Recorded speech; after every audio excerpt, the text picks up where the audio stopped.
नमस्कार, माझं नाव श्वेता म्हस्कर. नानासाहेब खर्डे लिखित पाळं मुळं या पुस्तकाचं मी नुकतंच अभिवाचन केलं.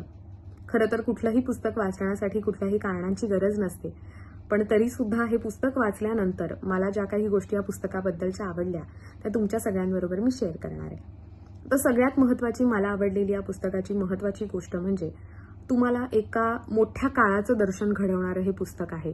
मागच्या जवळजवळ 50 ते 60 वर्ष तुम्हाला मागे घेऊन जाणारा तो काळ आहे आणि त्या काळात कशा पद्धतीचं समाज जीवन होतं, कशा पद्धतीची लोकं होती, स्वभाव वैशिष्ट्य त्यांची कशी होती किंवा बदलत जाणारे माणसांचे स्वभाव तुम्हाला बघायला मिळतील. त्यामुळे एका मोठ्या कालखंडाचं दर्शन तुम्हाला या पुस्तकाच्या मार्फत होईल.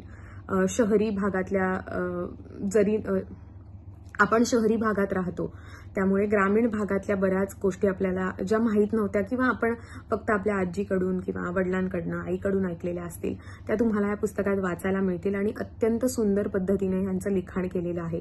अगदी साधे साधे प्रसंग सुद्धा खूप उत्तम पद्धतीने मांडलेले आहेत.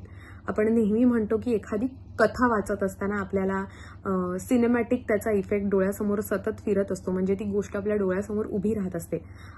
या पुस्तकाची महत्त्वाची गोष्ट तीच आहे की अगदी साधे साधे प्रसंग सुद्धा तुम्हाला डोळ्यासमोर उभे राहतील. काही वेळेस ते तुमच्या डोळ्यात टचकन पाणी आणतील, तुमच्या पापण्यांच्या कडा ओलावतील, कधी कधी खूप हसायला येईल, असे बरेच प्रसंग आहेत. त्यामुळे ही एक महत्त्वाची गोष्ट. दुसरी मला आवडलेली या पुस्तकाची महत्त्वाची गोष्ट ती म्हणजे लेखकाने आपल्या आजीबद्दल, आईबद्दल आणि वडिलांबद्दल दाखवलेली कृतज्ञता तुम्हाला प्रत्येक पानापानात बघायला मिळते.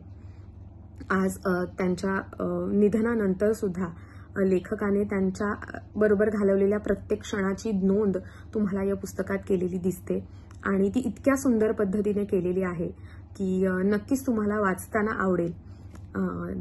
त्यानंतर अजून एक आवडलेली गोष्ट म्हणजे लेखकाचा खरेपणा.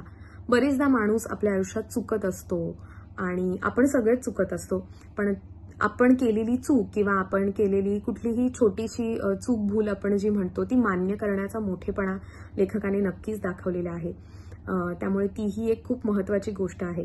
त्यामुळे पुस्तक वाचताना आपल्याला काय हवं असतं की प्रत्येक पानावर दिसणारा खरेपणा, आणि तो खरेपणा लेखकाच्या प्रत्येक ह्याच्यातनं आपल्याला जाणवतो. त्यामुळे ह्या कारणांसाठी तुम्ही हे पुस्तक नक्कीच वाचायला हवं. तसंच लेखकाची स्मरणशक्ती, प्रत्येक गोष्ट भयंकर डिटेलमध्ये त्यांनी सांगितलेली आहे, जी आपल्याला काल काही आपण गोष्टी केलेल्या असतात आपल्याला आठवत नाही, पण लेखकाने प्रत्येक गोष्टींची खूप सुंदर नोंद केलेली आहे. त्यांचं घराणं, त्यांच्या घराण्याचा इतिहास, आणि फक्त त्यांच्याच नाही, त्यांच्या आजीच्या, त्यांच्या आईच्या घराण्याचा इतिहास, ह्या सगळ्याची नोंद लेखकाने खूप सुंदर पद्धतीने ठेवलेली आहे आणि त्यामुळे ते एक खूप मोठी गोष्ट आहे. ती एक मला आवडलेली अजून एक गोष्ट ह्या पुस्तकाबद्दलची. आणि खरं तर घरोघरी त्याच परी असं आपण म्हणतो. हे पुस्तक संपत असताना तुम्हाला कदाचित ती गोष्ट तशी जाणवेल.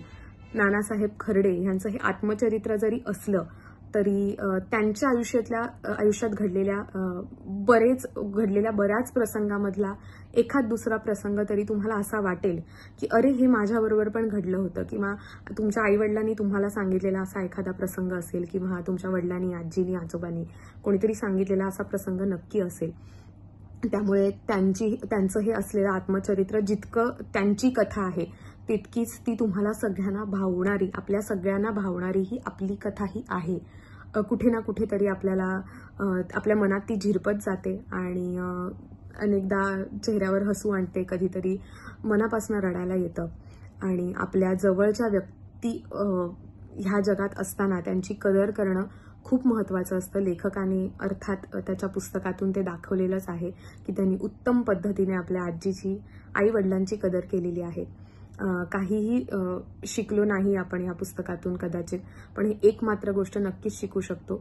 आपल्या कठीण काळामध्ये आपले आई वडील, आजी किंवा घरातली कोणतीही व्यक्ती आपल्यासोबत ठामपणे उभी असते. तो शेवटपर्यंत नो मॅटर व्हॉट त्यांच्यासोबत आपण सुद्धा तितक्यात ठामपणे उभं राहणं हे महत्त्वाचं असतं. आणि हे मला या पुस्तकातल्या सगळ्यात जास्त आवडलेली ही गोष्ट आहे. त्यामुळे तुम्ही सगळ्यांनी सुद्धा हे पुस्तक नक्की वाचा. तुम्हाला नक्की आवडेल. एक वेगळा अनुभव देणारं हे पुस्तक आहे. आणि खूप सुंदर अशा पद्धतीने ह्याची मांडणी सुद्धा केलेली आहे. शब्दरचना सुद्धा सुंदर आहे. अनेक वेगवेगळे शब्द मला या निमित्ताने वाचायला मिळाले, बघायला मिळाले. जे अनेक ग्रामीण शब्द माझ्या शब्दकोशात नव्हते, मी ऐकलेले नव्हते, ते मला वाचायला मिळाले. तुम्हाला सुद्धा वाचायला मिळतील. त्यामुळे प्लीज नक्की वाचा आणि तुमच्या प्रतिक्रिया चपराक प्रकाशनपर्यंत, नानासाहेब खर्डे यांच्यापर्यंत पोहोचवा.